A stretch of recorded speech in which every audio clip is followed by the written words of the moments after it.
বাড়ি চলো। বাড়ি চলো। যাবো বাড়ি যাবা? যা বাড়ি যা, বাড়ি যা, বাড়ি যা, বাড়ি যাও, বাড়ি যাও, বাড়ি যাও। যাবা না? বাড়ি যাও, বাড়ি যাও, চলো বাড়ি বাড়ি। চলো। যাবে না, যাবে না। যাও যাও, বাড়ি যাও। না থাকতে দেবো না আমাদের বাড়ি। চলো। বাড়ি যাও, বাড়ি যাও, বাড়ি যাও, বাড়ি যাও। হ্যাঁ হ্যাঁ হ্যাঁ, বাড়ি যাও, বাড়ি যাও। চলো। বাড়ি যাবে না? থাকা হবে না আমাদের বাড়ি। সকালবেলায় ঘুম থেকে উঠেই পিহু চলে এসেছিলো আমাদের বাড়ি। পিহু বলতে আমার দাদার মেয়ে। তো আমাদের বাড়িতে ডিও আছে, ডিওকে দেখার জন্য প্রতিদিন আসে। তো আজকে বাড়ি যাওয়ার একদমই ইচ্ছে ছিল না, জোর করে দাদা নিয়ে গেল, কারণ যেহেতু খাওয়ানো হয়নি। তারপরে ওরা চলে গেল আর আমি এদিকে একটু পরিষ্কার করছি, কারণ এই জানালাগুলোতে না নেট লাগানো আছে, দিয়ে প্রচণ্ড ঝুল ধরে, তাই প্রায় প্রতিদিনই পরিষ্কার করতে হয়। তোমাদের দাদাভাইও করে, তো আজকে আমিই করছি। আর আমার সমস্ত কাজ হয়ে গেছে, ঠাকুরকে পুজো করা, ঘর মোছা, ঘর ঝাড় দেওয়া, রান্না করা। সকালের দিকে তোমার প্রতিদিনই রান্না হয়। তারপরে সুধন্যকে ঘুম থেকে তুললাম, তুলে খাওয়ালাম, মুখ ধোয়ালাম, এখনও খেলা করছে। আবার এসেছিলো পিহু, বাবা নিয়ে এসেছিলো। তো এখানে একটু দরকার ছিল বাবার, তো বাবা নিয়ে এসেছিলো, দিয়ে আমাদের বাড়িতে একটু বসিয়ে দিয়ে গেল। আর ও তো যেতেই চাইছিল না, দিয়ে আমি বললাম যে একটু খেলা করুক সুধন্যর সাথে। সুধন্যকে খুবই ভালোবাসে, মানে ওকে দেখলে একদম মানে হাসিতে আনন্দে আত্মহারা। আর আজকের ব্লগটা একটু বড় হয়ে গেছে, কারণ জানো তোমরা যে আমি অনেক দিন ভালোভাবে ব্লগ দিইনি, হয়তো একদিন দিয়েছি, তারপরে 2 দিন বাদ, তারপরে 3 দিনের দিন আবার দিয়েছি। কন্টিনিউ দেওয়ার এভাবে চেষ্টা করব। আর একটু বড় হয়ে গেছে, কারণ এই ব্লগটাই আবার যাবে ইউটিউবে। বন্ধুরা good morning, welcome back to my channel. রান্না বসিয়ে দিয়েছি, এখন বাজতে ঘড়িতে 11টা। তো ছোটো গ্যাসে রান্না হচ্ছে এখন, কারণ এখনও গ্যাস আসেনি। কিসের জন্য আসছে না আমি বুঝতে পারছি না, অনেক কদিন হয়ে গেল, বোধহয় 6-7 দিন হয়ে গেল। ছোটো গ্যাসটা পুড়ে নিয়ে এসেছি 2 কেজি মতো, দেখা যাক কতদিন যাচ্ছে। আর গ্যাস চলে এলে তো খুবই ভালো।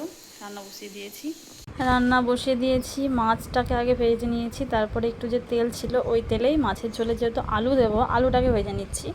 আর এদিকে ঘর বাড়ি সব আজকে ক্লিন করা হয়ে গেছে একদম। এই 2 দিন থেকে কি হয়েছে কি জানি, একদম বসে থাকতে ইচ্ছে করছে না, মনে হচ্ছে যেন কিছু একটা করি, কিছু একটা করি। আমি তো এটাই চাইছিলাম, কারণ আমি প্রচণ্ড পরিমাণে অলস, ওই কারণে আমাকে কথাও শুনতে হয়। বর তো একদম কথা শোনায় উঠতে বসতে, আর মা বলে তুই অলস। ওই কারণে ভাবছি এই অলসতাটাকে আমাকে নিজেকেই কাটাতে হবে। আমার কোনো কাজ করতে ভালো না লাগলে আমি সেটাই আগে করব, এভাবেই তো কাটবে। তো যাই হোক, এই দেখো রান্না বসিয়ে দিয়েছি। আর আমার না নিচে বসে রান্না হয় না, তো ভালো লাগে না, ওই কারণে আমি একটা টুলের মধ্যে বসে রান্নাটা করছি। যেহেতু দাঁড়িয়ে দাঁড়িয়ে রান্না করা অভ্যাস আছে, তো ওই কারণে একদম নিচে বসে রান্না করতে পারি না ছোটো গ্যাসে। এখন হচ্ছে মাছের ঝোলের মশলা কষাচ্ছি। মাছের ঝোল করব আর পটল আলু পেঁয়াজ দিয়ে একটা চচ্চড়ি করব, ওটা কেটে ধুয়ে রেখে দিয়েছি। আর সুধন্যকে স্নান টান করিয়ে দিলাম, ওর পিসেমশাই এসেছিলো, তো চলে গেল পিসেমশাইয়ের সাথে পিসির বাড়ি, এখন আসবে না, একদম বিকেলে। এদিকে মাছের ঝোল ফুটে গেছে, এবার ভেজে রাখা মাছগুলোকে দিয়ে দিচ্ছি। সুধন্যকে খাইয়ে দিয়েছিলাম সকালবেলায়, ও তো এখন আসছে না। আর এই ভাদ্র মাসে যে কাপড় রোদে দেবো, রোদে দিয়েও শান্তি নেই। ভাবলাম আজকে কাপড়টা রোদে দেবো, কাপড়গুলো আর কি। তো ওই রোদের মধ্যে তো বৃষ্টি আরম্ভ হয়ে যাচ্ছে, বিশ্বাসও নেই, হয়তো আনমনা হয়ে থাকবো, বৃষ্টি শুরু হয়ে যাবে, আর ভালো ভালো কাপড়ে বৃষ্টি পড়বে কারণে ভয় দিতে পারছি না। আর এই দেখো আমাদের গ্যাস চলে এসেছে, ফাইনালি আজকে এলো।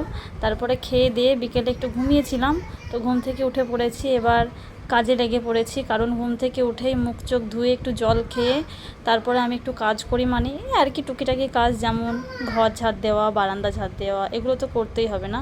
সেই সকালের দিকে একবার ঝাড় দিই ঘর, তাও ভালো লাগে না বলে বারান্দাটা স্নান করার আগে একবার মুছি, কারণ এই বারান্দা দিয়েই সব সময় মানুষের যাতায়াত লেগেই আছে, যেহেতু একটা রাস্তা। তো এখন বিকেল, এখন বাজছে বোধহয় 5:30 মতো, আর এখন ঘর বারান্দাটাকে ঝাড় দিয়ে নিচ্ছি। আচ্ছা তোমাদেরকে একটা কথা জিজ্ঞাসা করি, তোমাদের কি পুজোর শপিং হয়ে গেছে? তোমাদের যাদেরই হোক না কেন, আমার কিন্তু কিছু হয়নি, কারণ এই মাসে আমি কোনো কিছু কেনাকাটা করতে পারবো না, কারণ এটা আমার ছেলের জন্ম মাস। তো আমাদের বাঙালি মতে নাকি ভাদ্র মাসে ছেলে কিংবা মেয়েদের জন্ম মাস হলে তার মা বাবাদের কিছু কেনাকাটা করতে হয় না। এছাড়া অনেক রিচুয়ালস আছে। শ্রাবণ মাসে ছেলে মেয়েকে ওল খাওয়ানো, তেঁতুল খাওয়ানো, তাল খাওয়ানো, অনেক কিছুই খাওয়াতে হয়, ওগুলো সব করেছে। ওই কারণে জামা কাপড় আর এই মাসটা কিনবো না। ছেলের যখন জন্ম মাস, তো আমাকে তো একটু পালতেই হবে, তাই না? যতই হোক নিয়ম বলে কথা। তারপরে জানালাগুলো খুলে দিয়েছি কারণ প্রচণ্ড গরম ছিল, আর দুপুরের দিকে জানালাগুলো বন্ধ করে দিলে ঘরটা একটু ঠান্ডা লাগে। সন্ধ্যা দেখানো হয়ে গেছে, আর আমার নেশা হচ্ছে সিরিয়াল দেখা। অনেকগুলো দেখি না, মাত্র একটাই দেখি, সেটা 6:30টার সময় হয়, আর সেটা দেখতে বসে পড়েছি। প্রচণ্ড মানে অ্যাডিকশান বলতে পারো এই সিরিয়ালটার প্রতি। চিরদিনই তুমি যে আমার, জি বাংলাতে হয় 6:30টার সময়। আমার তো দেখতে হেভি লাগে, আমি কোনো দিন মিস করি না।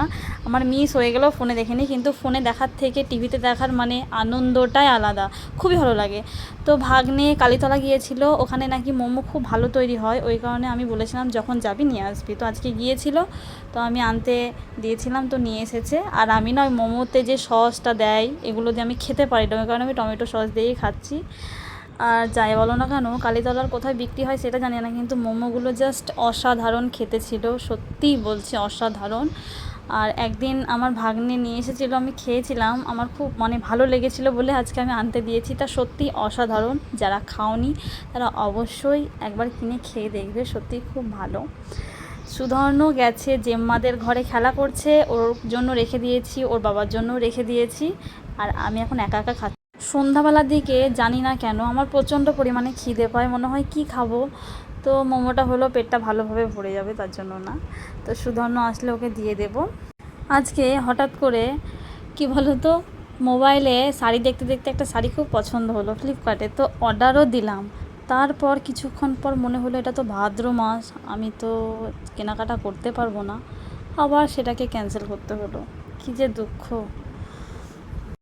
আমার আর তোমাদের দাদা ভাইয়ের কিন্তু গান শুনতে প্রচণ্ড ভালো লাগে, তো আমরা গানও শুনি, সকালের দিকে একবার শুনি, সন্ধ্যাবেলার দিকে একবার শুনি। আর তোমাদের দাদা ভাই যেহেতু কাজ থেকে বাড়ি আসে, স্নান টান করে খেয়ে দিয়ে একটু রেস্ট নেয়, তখন শুনে, তখন শুনছি। আর এই দেখো লাইটিংটা জ্বালিয়েছে, তাই ভাবলাম একটু ভিডিও করে নিই।